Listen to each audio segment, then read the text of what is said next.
Si me regala un poquito de luz, mucho acá, por favor. Gracias. ¿Cuál es el mayor deleite del hombre? La idea es que respondamos esta mañana y a través de la palabra obtengamos esta respuesta. ¿Cuál es el mayor deleite? Estamos en el mes que no existe. ¿Sí se han dado cuenta? El mes de noviembre nadie lo tiene en cuenta porque todo el mundo está apuntando a que venga diciembre. Y en el mes de diciembre hay un ánimo mejor que el que hay aquí. A mí me gusta la Navidad, me gusta el Año Nuevo. A mí me gusta pasar este tiempo disfrutando y en familia de todo lo que el Señor hace por cada uno de nosotros. ¿Hay algún Grinch entre nosotros que no le guste la Navidad? Veo que conocen el cuento. Pero esta porción específicamente es la porción en donde el Señor deja establecido de una manera gloriosa, como solamente Él lo puede hacer, el resumen de la ley. Y en esta mañana vamos a observar cómo el Señor escribe, redacta o establece su sentencia de muerte. Cronológicamente, nuestro hermano nos ubicaba en el día martes, miércoles. Los acontecimientos que se están relatando vienen desde Mateo capítulo 21. No vamos a ir allá. Desde Mateo capítulo 21, versículo 23, se empieza a desarrollar una serie de trampas, una serie de conjeturas y desean hacer caer al Señor. Desde Mateo capítulo 21 empiezan a cuestionar la autoridad de Jesús. ¿Cómo empiezan a cuestionar esa autoridad de Jesús? Empiezan a preguntarle de dónde es su autoridad, de dónde es esa imposición que usted está presentando. ¿Y quiénes están haciendo estas preguntas? Los principales, los ancianos, los sacerdotes. A partir de allí el Señor empieza a dar respuesta a esta pregunta y el Señor lo hace a través de las parábolas de los dos hijos, ¿la recuerdan? Uno dijo, sí voy a trabajar y no fue, el otro dijo, no voy y sí fue. Esas son las parábolas que dan parte del trasfondo. También allí se presenta otra parábola, la de los labradores malvados. Todo esto es para mostrar el contexto a través del cual el capítulo 22 del versículo 34 a 40 se sigue desarrollando. Es decir, esto es una continuación en ese contexto. Se presenta esta parábola de la fiesta de las bodas.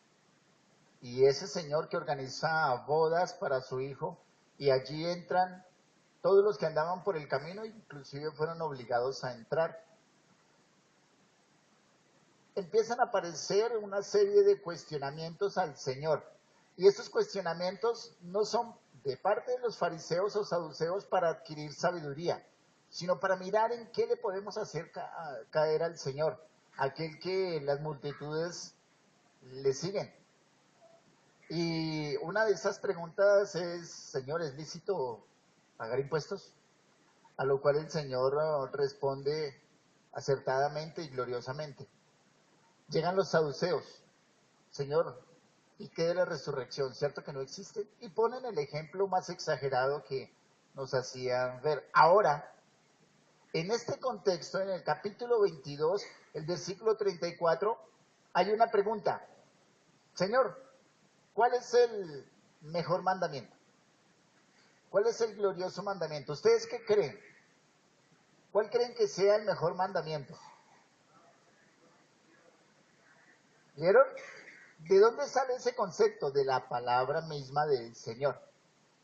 Entonces, vamos a mirar un poco de los sacerdotes, de los principales, de los fariseos, de los saduceos, porque este contexto es fundamental. Cuando usted ve a este grupo de hombres que se enfrentan directamente contra el Dios hecho carne, lo hacen por algo. Algo que el doctor Arcis Sproul, que este año falleció, teólogo contemporáneo nuestro, menciona el trauma de la santidad de Dios. Recuerden a Isaías. Isaías se ve como muerto al verse delante de la santidad de Dios. Es el contexto a través del cual Mateo nos está narrando cómo los fariseos, los saduceos, cómo los ancianos, cómo los sacerdotes se presentan delante del Señor, entendiendo a través de sus prodigios, a través de sus milagros, a través de absolutamente todos los testimonios que ha hecho que Él es Dios. Pero no le buscan como a ese Dios, sino que se manifiesta delante de Él una incomodidad. Lo que ustedes ven en ese escenario de capítulo 21 hasta este capítulo 22 donde estamos, es una incomodidad. Y la incomodidad va subiendo de tono. Hasta el punto, escúchenlo muy bien, que esa incomodidad los lleva a matar al autor de la vida, al mismo Señor Jesucristo. Cuando usted y yo notamos que los fariseos están ya subiendo de tono y están yendo con preguntas, como dice alguien, lanzan ristres, es decir, buscando dónde va él a cometer un pecado, ahí es una demostración de incomodidad. Allí están tan incómodos que se asustaron delante de Cristo. Ya no están asustados ellos por las multitudes. Cuando el Señor les cuestiona y les dice, mire, díganme ustedes, el bautismo de Juan, ¿era del cielo o era de los hombres? ¿Recuerdan que estos fariseos no respondieron? Y no respondieron porque dijeron, tememos al pueblo. El Señor les responde, pues como ustedes no me dicen, tampoco yo les voy a decir de dónde viene la autoridad. Pero ahora, estos fariseos ya no están tan asustados del pueblo, sino que ahora están asustados de Cristo. Y es interesante que el temor a lo divino, a lo santo, es natural en personas como usted y como yo. ¿Recuerdan el pasaje de Génesis? ¿Recuerdan el capítulo 3? ¿Recuerdan esa caída? ¿Qué es lo primero que hace Adán y Eva? Decir, Señor, hemos pecado contra ti, hemos pecado contra nuestros hijos, hemos pecado contra la humanidad. ¿Cierto que no? ¿Qué hicieron? Se escondieron. Eso es parte del temor. Se escribió un libro que es El Principio de Peter, y yo creo que eso le puede suceder a muchos aquí. El Principio de Peter dice que cuando usted ingresa a una empresa, usted tiene nivel de ascenso. Vamos a hablar de 3 niveles de ascenso. El Principio de Peter dice que usted asciende hasta donde su nivel de negligencia se lo permite. De tal manera que cuando una persona ingresa a una compañía, con las facultades que tiene, con las capacidades que tiene, esa persona llega hasta un nivel en donde se acomoda, en donde ya no quiere avanzar más y en donde indudablemente la negligencia hace que no avance. Pero no ocurre con todos así. Hay personas que se forman, se capacitan, se instruyen y desean ascender. Y lo logran. Entraron con un grado, después hicieron un posgrado, después hicieron una maestría y lo logran. Piensen, aquel que está ascendiendo en esa carrera dentro de una empresa recibe de parte de sus compañeros y de sus subalternos elogios y ellos le reconocen su esfuerzo y reconocen sus capacidades. No, ¿cierto? ¿Qué dicen esos compañeros? Él subió allá porque es un chupamedias. Él subió allá por palanca. Él subió allá porque tiene dinero y pagó para que lo ascendieran. Eso se ve mucho en las carreras públicas. Por eso se creó aquello de la meritocracia, que aquel que hiciera méritos en su formación podía ascender. Pero ¿sabe qué dice el Principio de Peter? Que una vez esta persona asciende y sube porque tiene capacidades, encuentra que es más la resistencia que se le pone, que le obliga indudablemente a ir a otra compañía a buscar otras opciones. ¿Por qué? Porque al encontrarse con el nivel de competencia superior en el tercer nivel, los compañeros de ese nivel, que llegaron a ese nivel de negligencia, se ubicaron allí y le van a hacer absolutamente todo el contrapeso posible. Lo van a atacar, van a ir en contra de esta persona y esta persona no va a tener otra opción sino salir e ir a otra compañía. Bueno, ¿y en esto qué con Cristo?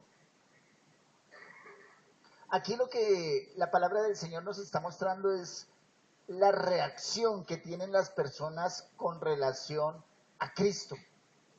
La reacción que tienen las personas con aquel que viene a predicar buenas noticias. ¿Cuál es la reacción que tienen los fariseos, los escribas, los saduceos, los ancianos, los sacerdotes, cuando se encuentran a alguien santo? Atacarlo, ir en contra de él. ¿Qué es lo que hacen estos hombres? Tratar de mover al Señor porque los está desplazando. Ahora son más las multitudes que siguen al Señor Jesucristo que los que siguen a los fariseos. Los fariseos llegaron hasta tal nivel que fueron ampliamente superados por el Señor Jesucristo, y ahora lo que los fariseos están haciendo es atacarle, ponerle presión, estar encima de él, inclusive ver en dónde se equivoca para acusarle. Si el Señor dice, no paguen impuestos, ¿qué hacen? Se van directamente donde César y lo mandan a apresar como mínimo. Pero estos hombres lo que están mostrando es una resistencia ante el Dios hecho carne y están mostrando una resistencia ante aquel que se muestra superior, aquel que tiene argumentos y argumentos divinos para mostrarse por encima. Ellos están incómodos. El contexto de los fariseos es aquel grupo, aquel llamado de hombres que ellos mismos, la palabra fariseo significa apartado. Los fariseos eran la cúspide a la cual llegar, eran el nivel más alto dentro de la organización, digámoslo, de gobierno y sacerdotal en Israel. Pero llega alguien que no tiene estudios, aquel que le dijeron, conocemos nosotros a nuestros padres, a su padre no lo conocemos, aquel a que le dijeron de Galilea puede salir algo bueno, y a él le están haciendo contrapeso. A él los mismos fariseos se están levantando como aquel que les puede quitar su liderazgo. ¿El propósito del Señor era quitar el liderazgo? No. El propósito del Señor era decir, ignoren a los fariseos, ellos no tienen la verdad, yo soy el que tiene la verdad. No. El propósito del Señor siempre ha sido salvar y redimir. Pero los fariseos se lo tomaron como algo personal. Y lo que muestra el Señor, y esta porción nos va a enseñar mucho más, es que nadie lo puede hacer como el Señor Jesucristo. Ningún fariseo. Pero, ¿saben? Las personas se sienten incómodas en frente de Cristo. Adán y Eva se sintieron incómodos delante de Dios. En esta mañana usted se siente cómodo o incómodo en frente de Cristo. Si usted se siente incómodo, esta porción nos va a ayudar a dar más luz. Y si usted se siente cómodo, espero que su comodidad sea una comodidad genuina por un plan de redención establecido para su alma puntualmente. Hemos de tratar esta respuesta y hemos de buscarla y escudriñarla en esta mañana. El versículo 34 nos muestra un concilio. En esta mañana vamos a tratar acerca de los primeros, el primer concilio, el primer fariseo y el primer mandamiento. Es fácil, son 3 puntos sencillos. El primer concilio, el primer fariseo y el primer mandamiento. Tomando las traducciones, esta porción dice así: entonces los fariseos, oyendo que les había tapado la boca a los saduceos, se reunieron en grupo en torno a él para interrogarlo nuevamente. Ellos estaban de común acuerdo. Uno de ellos, maestro de la ley, le preguntó tentándole para tenderle una trampa, para ponerle a prueba nuevamente. Y le dice, maestro, ¿cuál es el mayor o cuál es el más importante de los mandamientos de la ley? Jesús le dice, amarás al Señor tu Dios con todo tu ser, con todo lo que piensas, con toda tu inteligencia, con todo lo que eres. Este es el más importante y el mayor mandamiento. El segundo mandamiento es igualmente importante. Amarás a tu prójimo como a sí mismo. De estos dos mandamientos cuelgan o se basan o se resumen toda la ley, todas las enseñanzas de los profetas. Todo lo que enseña la Biblia se basa en estos dos mandamientos. Vamos a mirar este primer punto, el primer concilio. Para los fariseos fue bueno que el Señor les hubiera tapado la boca a los saduceos. ¿Lo recuerdan? Antes se nos enseñó del versículo 23 al versículo 33 acerca de la resurrección. El contexto que nos fue explicado es que los saduceos no creían en la resurrección. Y gloriosamente el Señor le responde acerca de que en el cielo no se casarán ni se darán en casamiento, que Dios es Dios de vivos y no es Dios de muertos. Y presenta a aquellos padres, Abraham, a Isaac y a Jacob, como hombres que están vivos. Ese es el contexto. Por lo cual, los fariseos se pusieron contentos. Dije cómo los humilló.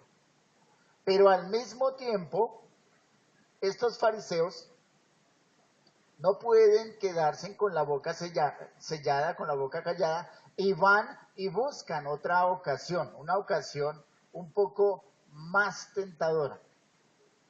Ahora, basados en este versículo 34, los fariseos organizan un concilio, se reúnen entre ellos, pero el contexto es que ya no es aparte del Señor Jesús. Ahora, como si fuera aquí en este lugar y todos ustedes fueran fariseos, el Señor está allí en medio y todos lo rodean.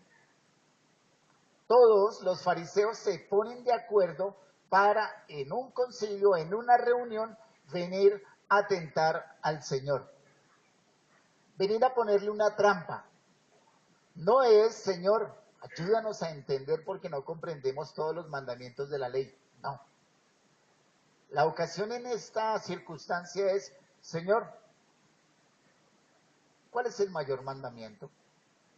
Y están buscando esa ocasión. Versículo 35, primer concilio, todos los fariseos de acuerdo rodeando al Señor. Versículo 35, allí está el primer fariseo tendiendo trampa. ¿A qué me refiero con el primer fariseo? Versículo 35, uno de ellos, intérprete, maestro de la ley, preguntó para atentarle, para tenderle una trampa o para ponerlo a prueba. Y el versículo 36 dice, maestro, ¿cuál es el mayor o el más importante mandamiento?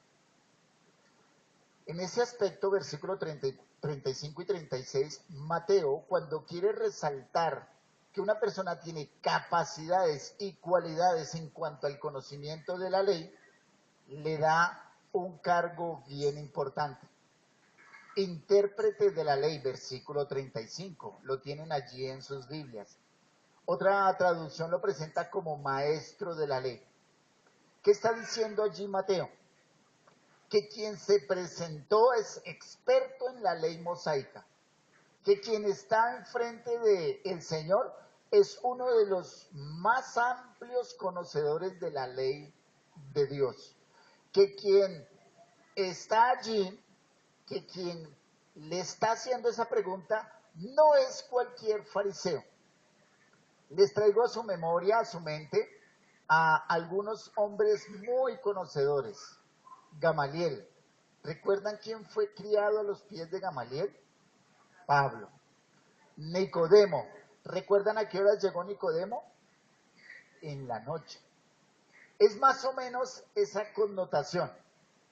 Este escriba, este maestro de la ley, era alguien que tenía una afinidad o un conocimiento con el Señor Jesucristo. Este maestro que se presenta a cuestionar es aquel conocido como un doctor en la ley. O sea, Piensen en el Antiguo Testamento. Piensen en David.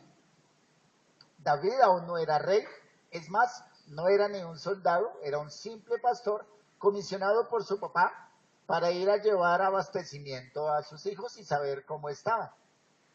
David se presenta en el campo de batalla. En un lado, los timoratos soldados israelitas, en el otro lado, los alentados filisteos.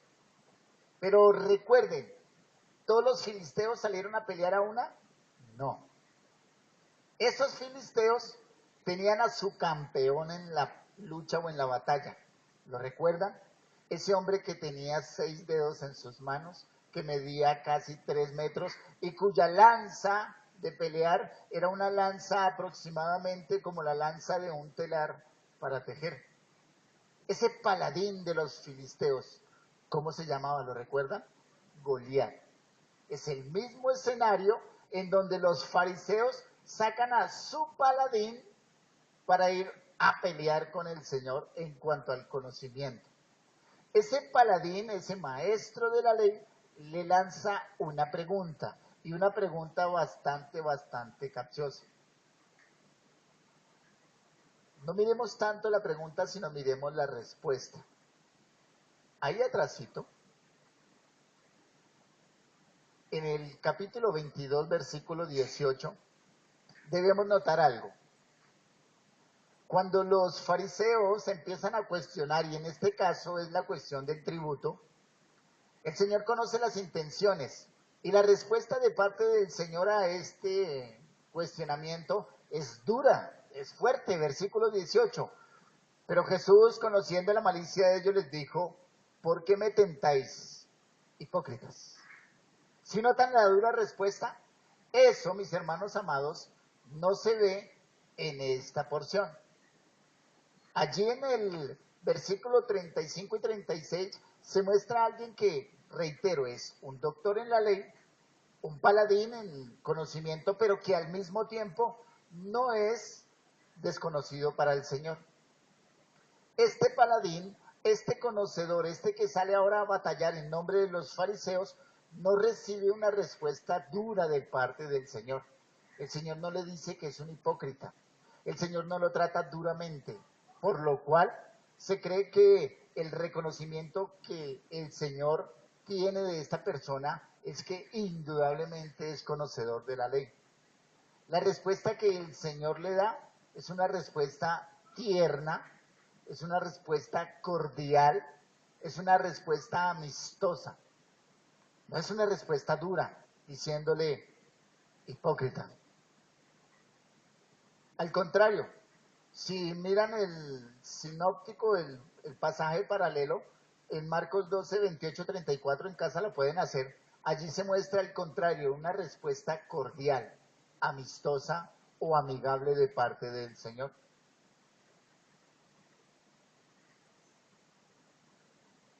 Parece que el Señor conocía a este hombre. Y pueden, como les digo, pensar en que este hombre pudo haber sido aquel que llegó a la noche a preguntarle al Señor acerca de la vida eterna, ese Nicodemo. Primer concilio, el primer fariseo, el primero de los primeros, el campeón en cuanto al conocedor, a conocer la ley. Y último punto, ya llegamos al último punto. Increíble. El primer o el mayor mandamiento. Quiero que traigan sus mentes cautivas a esta porción, porque el Señor está poniendo al mismo nivel. Lo que se nos muestra allí es que el Señor pone al mismo nivel amar a Dios y al mismo nivel amar al prójimo. Eso es exactamente igual. Jesús le dijo, la respuesta afable del Señor, la respuesta apacible y tierna: amarás al Señor tu Dios con todo tu ser, con toda tu alma, con todo lo que piensas, con toda tu mente, con toda inteligencia, con todo lo que eres. Está trayendo una cita de Deuteronomio capítulo 6, versículo 5. Este es el primero, dice el versículo 38. Pero allí también esta palabra se puede interpretar. Este es el primero y grande mandamiento. Esto también se puede interpretar cuando se habla de grande, no solamente de posición, sino también en cuanto a que es súper importante, supremamente importante o mayor entre todos. De tal manera que el versículo 37, 38 y 39 se muestran como una sola idea. ¿Quieres que te resuma la ley?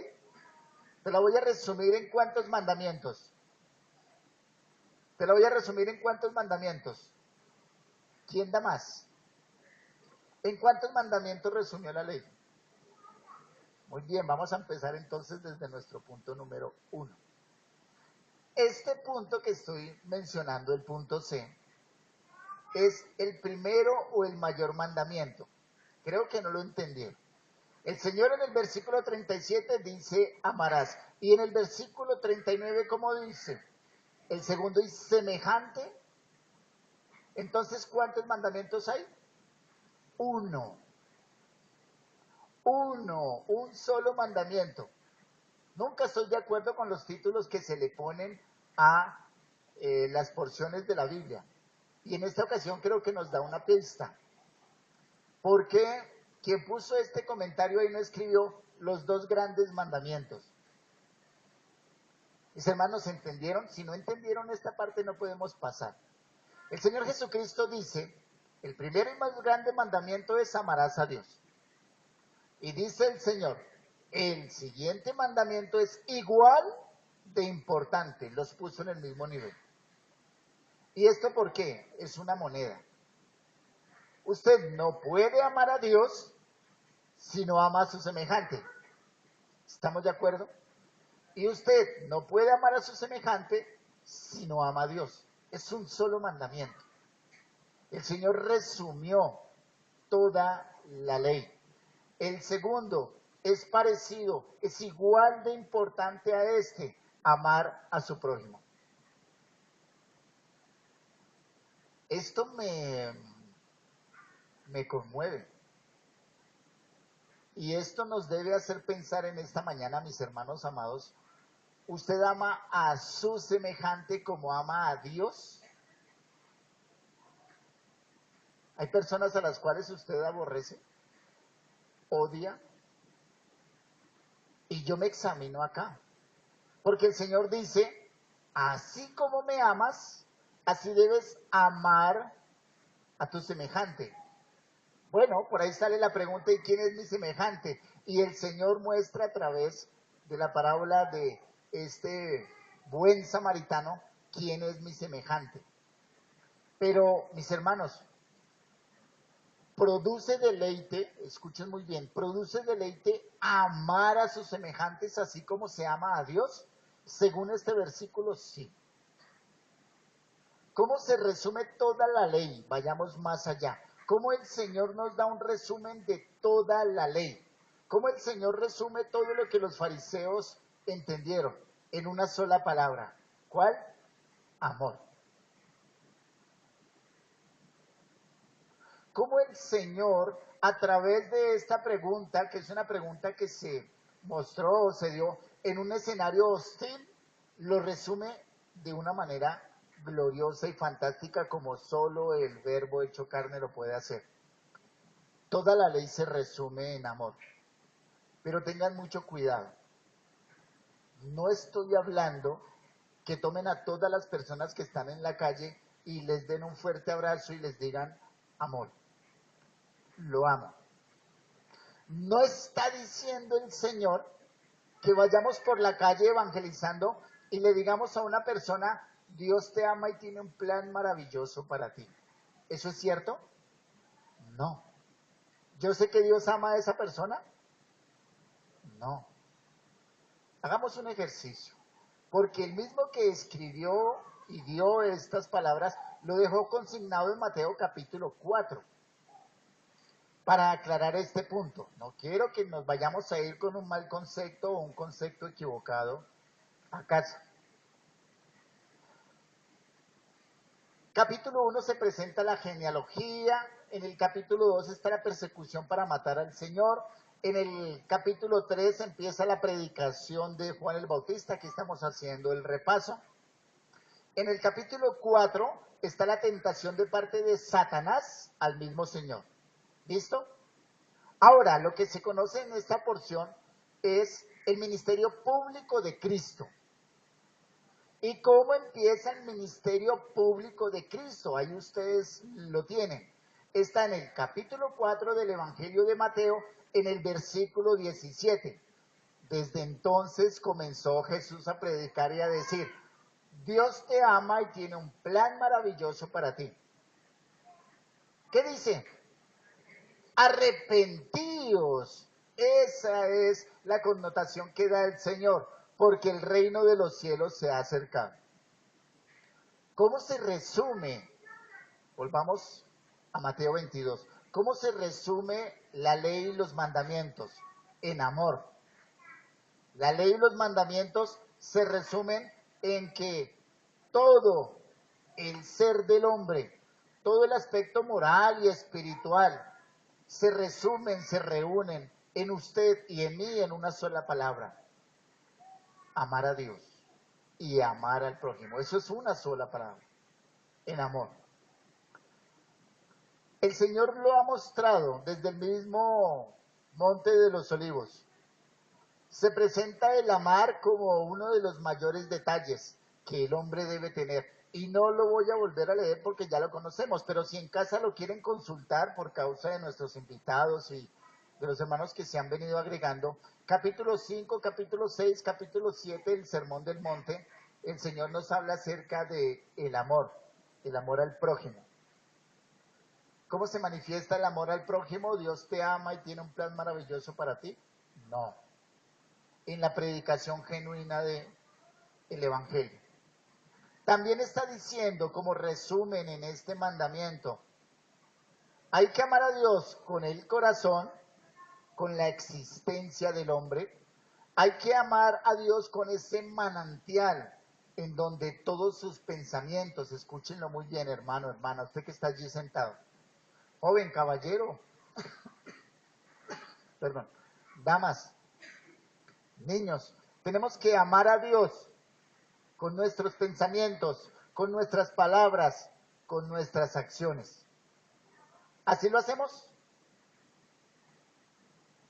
¿Así ama usted a Dios? ¿Así amo yo a Dios? Aquí no nos estamos justificando, estamos delante del mandamiento que Dios ha establecido.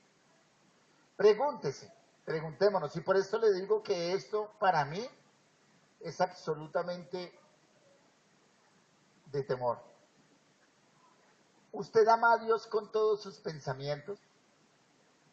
¿Usted ama a Dios con todas sus palabras? ¿Todas sus acciones son demostración del amor hacia Dios? Eso realmente es a lo que se está refiriendo el Señor. Hay que amar al Señor con el corazón, con el alma, en donde está ese asiento de toda la actividad emocional del hombre. Con sus emociones usted y yo manifestamos el amor a Dios. Usted y yo somos aquellos que mostramos en nuestra alma el amor al Señor y el amor al prójimo. ¿Cómo andamos de pleitos, de discusiones, de contiendas? ¿Cómo andamos de esa forma de estar constante y permanentemente en una tensión? También hay que amar al Señor con nuestro intelecto, con las facultades. Y hablemos de esas facultades. ¿Usted tiene facultades, capacidades? Sí. Los fariseos las tenían. Pero los fariseos ponían en práctica esas facultades para mostrar el amor de Dios hacia los hombres. No, ponían pesadas cargas. Con el corazón, con el alma, con la fuerza o con el poder, se establece realmente la diferencia que hay entre un hombre, perdón, no nacido de Dios y un hombre que ha sido nacido de Dios.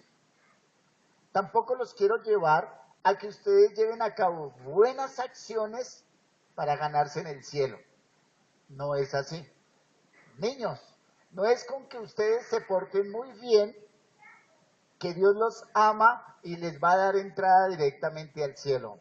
No es así. El hombre tiene que usar todo. ¿Sí lo notan allí? Nuevamente, la respuesta, versículo 37, todo tu corazón. Versículo 37, toda tu alma. Versículo 37, toda tu mente. ¿Hay algo que quede fuera que no toque el amor de Dios? ¿Hay algo que quede fuera que no toque el amor hacia el prójimo? Yo amo a Dios, pero mis negocios están por fuera del amor que tengo de Dios. Mis riquezas están por fuera del amor que tengo de Dios. El joven le pregunta al Señor, he guardado toda la ley. He cumplido desde muy pequeño toda la ley. ¿Qué debo hacer ahora? El Señor le dice, perfecto. Le amó. ¿Sabes una cosa? Toma todo lo que tienes, véndelo y dáselo a los pobres. ¿Qué le estaba diciendo el Señor? Muestra ese amor que sientes a Dios como el amor que sientes ahora hacia los hombres. Y este hombre fue y vendió absolutamente todo y lo repartió a los pobres. ¿Qué hizo? Se fue triste porque tenía muchas riquezas. ¿Lo notan? ¿Cuál era el amor de él? Las riquezas. No vengo en un plan manipulador porque ustedes son absolutamente inteligentes. Y no les estoy diciendo que le traigan todo al pastor. No. Estoy diciendo que el asiento de su amor en dónde está. En sus riquezas, en su profesión, en su esposo, en su esposa, en sus hijos. El asiento en donde usted tiene todos sus afectos está en su casa, está en su carro, está en esa proyección de vida que tiene. Mire, lo que nos está diciendo el Señor es que si tú no amas a Dios, estás amando algo absolutamente diferente y a eso, ¿cómo le llama Dios? Idolatría. Estamos en la reunión de los idólatras y lo digo con todo el respeto, porque siendo sinceros y poniéndonos delante de este único mandamiento, nosotros no amamos a Dios con absolutamente todo nuestro corazón. Miren, mis hermanos, les amo en el Señor, pero debo decirles que si usted amara al Señor con todo su corazón, hoy estaría aquí lleno de gozo, de alegría, de satisfacción. Que si usted amara a sus semejantes como ama al Señor, estaría preocupado por absolutamente todos sus hermanos. Y eso no lo hacemos.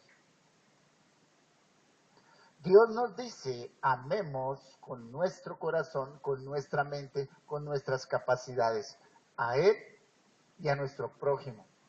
Y me temo que amamos más a lo que no vemos que a lo que sí vemos. Pero no es posible amar algo que no vemos y aborrecer algo que sí vemos. ¿Sí lo entienden, mis hermanos? Lo que para un fariseo fue una intención de hacer caer al Señor, perdón, lo que para un hombre fue la ocasión de buscar cómo hacer caer al Señor, para el Señor fue el motivo y la ocasión de mostrar el resumen de todo lo que el fariseo no entendía. Una cifra, a los que les gustan las cifras. Los fariseos entendían aproximadamente 613 mandamientos. 613, de los cuales 248 eran positivos. El resto eran negativos. No trabajes en el día de reposo, no camines en el día de reposo, no enciendas fuego en el día de reposo, no te seques en el día de reposo, no. En total, se sugiere una cifra de 613 mandamientos.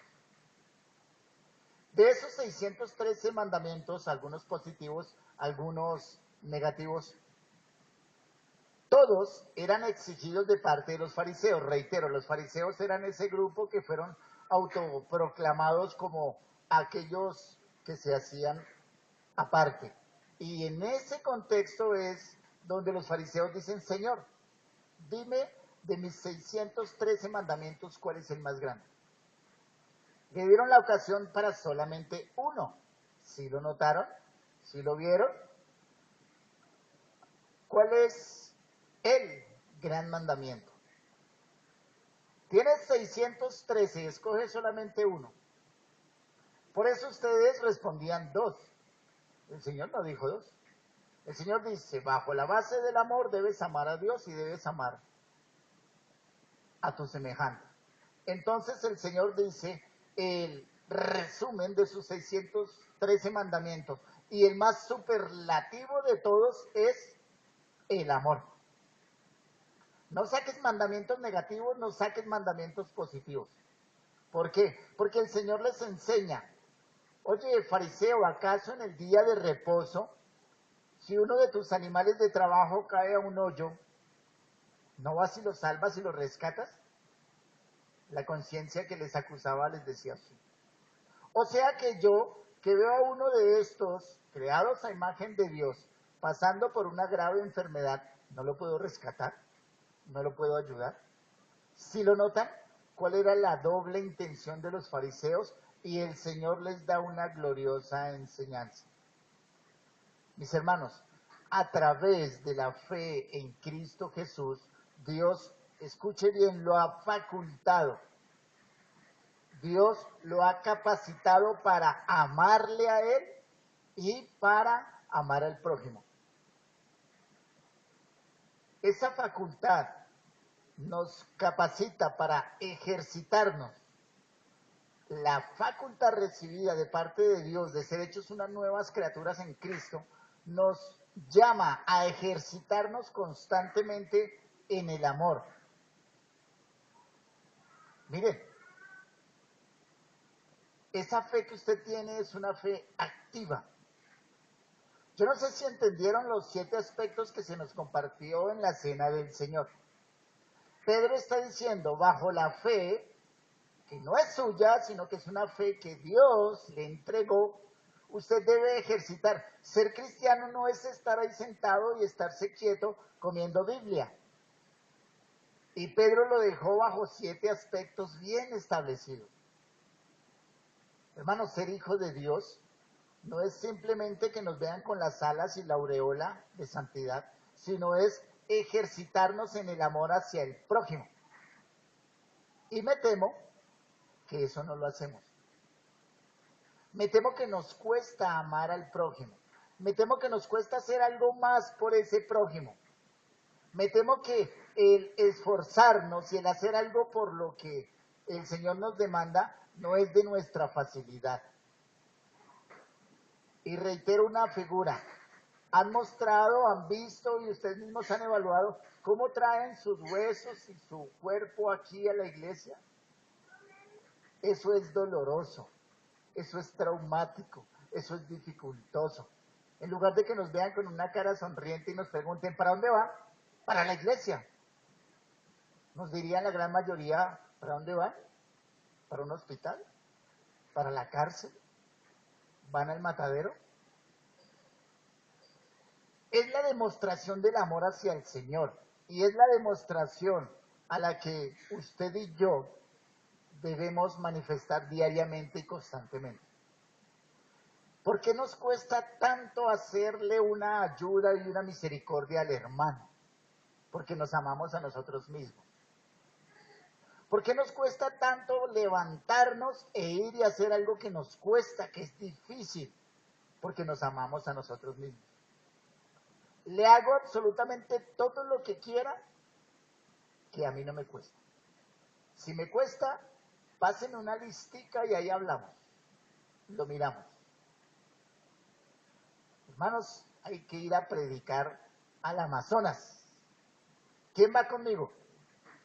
Si no me pican los mosquitos, si hace una temperatura agradable y se me llevan en un jet exclusivo, voy. Si no, no. Hermanos, hay que venir a hacer aseo. Aseo. Paréntesis. Mis hermanos amados, se acabó el papel higiénico. Y eso es verdad. ¿Por qué? ¿Por qué les digo esto? Porque parte del amor al prójimo en nuestra congregación es que indudablemente podemos nosotros ayudar. Y nuestros diáconos, junto con nuestro hermano encargado, está que nos suplica hace mucho tiempo, hermanos, elementos de aseo, se nos sacaron los elementos de aseo. Pero no lo hacemos porque nos amamos a nosotros mismos. Si tú eres hijo de Dios y si tú realmente has nacido de nuevo, a través de este pasaje muy profundo, el Señor te está diciendo, bajo una posición única, demuestra tu amor. ¿Cómo demuestra usted su amor? ¿Cómo manifiesta usted su amor? Yo manifiesto mi amor estando aquí mis 40 minuticos y después me voy. ¿Qué más quieren? ¿Demostración de amor? ¿Algo más? No, el Señor te manda a amarlo. ¿Pero quién? Usted que está ahí. Usted que está allí sentado. Es importante hacer una aclaración. Aquí no está hablando el Señor Jesucristo de una posición tripartita. Aquí no está diciendo el Señor que tú debes amar a Dios y a tu prójimo con las tres partes de la cual está compuesto su cuerpo. No. Su cuerpo no está compuesto de alma, de espíritu y de carne. No. Usted es una unidad. Y lo que Dios está diciendo aquí es que esa postura teológica tripartita o bipartita que muchos hombres argumentan, aquí no la está mostrando el Señor. Lo que Él está diciendo es que en la unidad, en lo que usted representa, un cuerpo con espíritu o un cuerpo con alma, en eso debe manifestar el amor a Dios. ¿Cuál es el amor que usted siente hacia Dios? Escuchen muy bien. Esto que dijo el Señor le costó la vida. Esto que dijo el Señor fue el epitafio que se escribió para su muerte.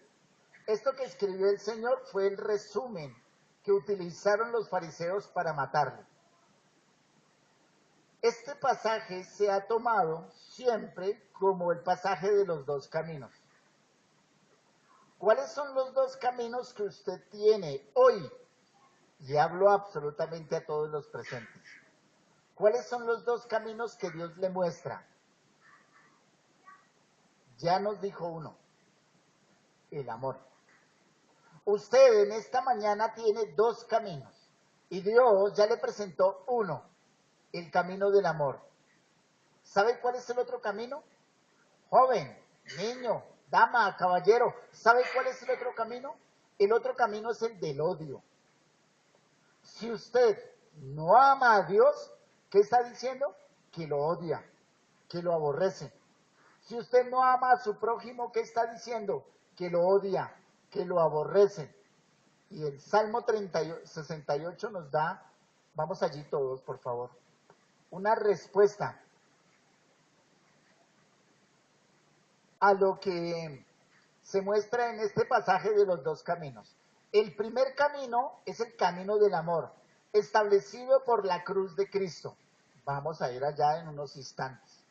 Pero el camino del odio, si usted decide, si usted, joven, dama, caballero, usted que nos visita en esta mañana, usted que no ha venido a Cristo, si usted no elige el camino del amor a través de la cruz de Cristo, usted elige el camino del odio. Y mire lo que hay para todos aquellos que odian a Dios. Salmo 68. Mire lo que hay para aquellos que odian a su prójimo. Versículo 1. Levántese Dios. Sean esparcidos sus enemigos. Huyan de su presencia los que le aborrecen. Como es lanzado el humo, los lanzarás. Como se derrite la cera delante del fuego, así perecerán los impíos delante de Dios. Quienes aborrecen a Dios, quienes desestiman su camino de amor y de misericordia, indudablemente van a ser no solamente derretidos como la cera, van a ser lanzados al lago de fuego. ¿Cuál es el camino del amor? Por si usted de pronto no tiene una buena y clara connotación. Juan 3:16. Vamos todos allá. De pronto a usted nunca le han leído este versículo. Juan 3:16 de pronto usted lo sabe de memoria. Juan 3:16 es el ejemplo de amor que en esta mañana el Señor nos llama a presentar, que en esta mañana el Señor nos llama a entender. ¿Cómo es el amor? ¿Cómo es el amor al cual el Señor nos llama? Recuerden, aquí es la respuesta a esa visita nocturna de Nicodemo, a esa pregunta genuina: Señor, ¿cómo hago para heredar la vida eterna? El Señor le responde: Nicodemo, de tal manera amó Dios al mundo. Mis hermanos, la manifestación de amor que usted debe tener hacia el Señor es la misma manifestación que el Señor tuvo hacia nosotros. De tal manera nos amó Dios que entregó a su Hijo Jesucristo, al único que tenía. ¿Estamos de acuerdo? Conocemos muy bien ese versículo. ¿Cómo es la demanda o la exigencia que Dios le hace en esta mañana a usted con relación al amor? La misma. Usted lea ese versículo para usted aplicándosele a Dios. Dios, de tal manera te amé, que me voy a entregar de una manera completa y entera, así eso me cueste la vida. ¿Así es? ¿Es así como usted lo hace? Dios nos dejó ejemplo, entregó a su Hijo Jesucristo, dando la manifestación de amor, la manifestación más gloriosa de amor que el hombre conoce sobre la tierra. El hombre entregó, Dios entregó a su Hijo hecho hombre, a Jesucristo, al Dios hecho carne, para que todo aquel que en él crea no se pierda, sino que tenga vida eterna.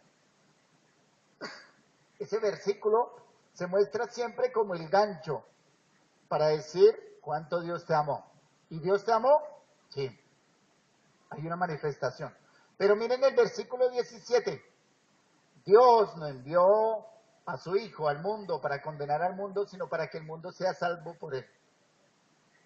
Si usted elige el camino del odio, eligió el versículo 18. El que en él cree no es condenado, pero el que no cree ya ha sido condenado porque no ha creído en el nombre del unigénito Hijo de Dios. El pasaje de Mateo es el pasaje de los dos caminos. O tú eliges en esta mañana el camino del amor a través de la cruz de Cristo que se entregó voluntariamente por nosotros, o eliges el camino del odio y decides, joven, escúcheme, aborrecer, niño, niña, aborrecer a Dios, aborrecer la cruz de Cristo e ir directamente a condenación. Este pasaje, volvamos por favor a Mateo. Este pasaje es conocido como el pasaje de los dos caminos. Y la fecha no es muy segura, pero entre el año 65 al año 80 del primer siglo, se escribió algo que se llama la doctrina de los apóstoles. La doctrina de los 12 apóstoles, o algunos la conocen como la didaje o la didash. Esa didash o esa didaje es el resumen de lo que quería decir el Señor en cuanto a los dos caminos. Esa didash, les voy a dar algunos aspectos generales, son escritos que apuntaban hacia cómo debía vivir el creyente, el Hijo de Dios, después de haber nacido de nuevo. Hay instrucciones morales. La didash tiene instrucciones dentro de la iglesia, hay instrucciones morales, hay instrucciones dentro de la iglesia y hay instrucciones con relación a la disciplina. La didash contiene una invitación constante, permanente, a vivir vigilantes en la espera de la segunda venida de Cristo. La didash contiene 16 capítulos que hablan acerca de cómo estar constantemente en presencia del Señor, esperando su pronto regreso. La didash contiene las dos vías, los dos caminos.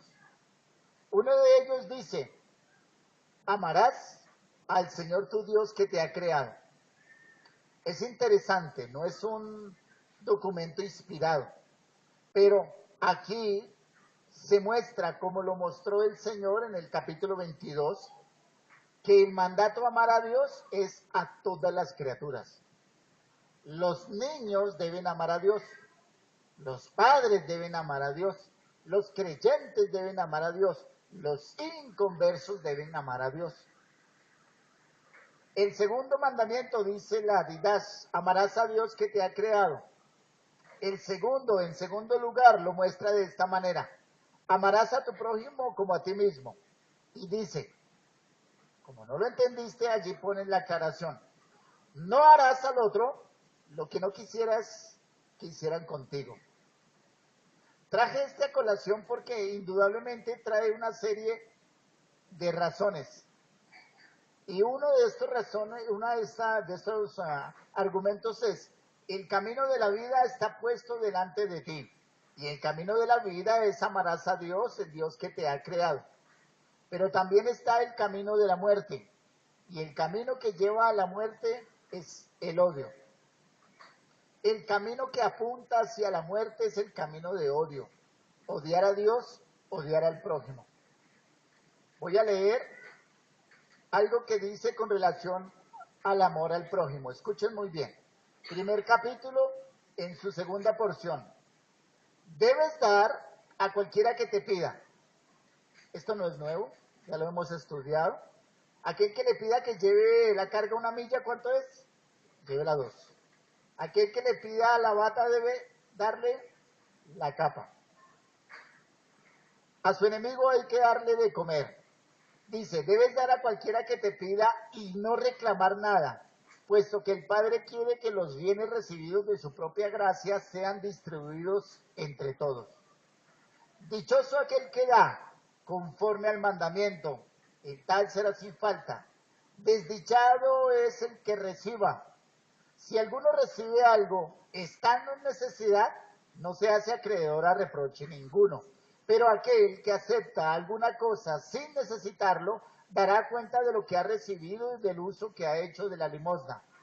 Encarcelado sufrirá interrogatorio por sus actos y no será librado hasta que haya pagado hasta el último céntimo. Antes de dar limosna, dice la Didash, déjala sudar en tu mano. ¿Qué entienden? Que no hay que darle a cualquiera de acuerdo con lo que nos citó anteriormente. ¿Qué dice? Que debemos saber a quién se le da. Hay otro precepto, hay otra doctrina. Con él estamos terminando. No matarás, no cometerás adulterio, no prostituirás a los niños, no los inducirás al vicio, no robarás, no te entregarás a la magia ni a la brujería, no harás abortar a la criatura engendrada en la orgía y después de nacida no la harás morir. No desearás los bienes de tu prójimo, ni perjurarás, ni dirás falso testimonio, no serás maldiciente ni rencoroso. No usarás de doblez ni en tus palabras ni en tus pensamientos, puesto que la falacia es un lazo de muerte. Que tus palabras, dice, no sean ni vanas ni mentirosas. No seas raptor, no seas hipócrita, ni malicioso, ni dado al orgullo, ni a la concupiscencia. No prestes atención a lo que se diga de tu prójimo. No aborrezcas a nadie. Reprende a unos, ora por los otros y además guíales con más solicitud que a tu propia alma. Son 16 capítulos que contienen para lo que la iglesia del primer siglo fue las instrucciones de cómo comportarse mientras Dios viene. El llamado que hace el Señor a través de esta porción es, ama a Dios, es un único mandamiento, y ama a tu prójimo. Reitero, el gozo, el real deleite está en amar a Dios y en amar a su prójimo. Y no es posible, escuchen, es imposible amar a Dios y aborrecer a su prójimo. Es imposible amar a su prójimo y aborrecer a Dios. Es un único y gran mandamiento, resumiendo toda la ley, el amor. Oremos, hermanos. Nos presentamos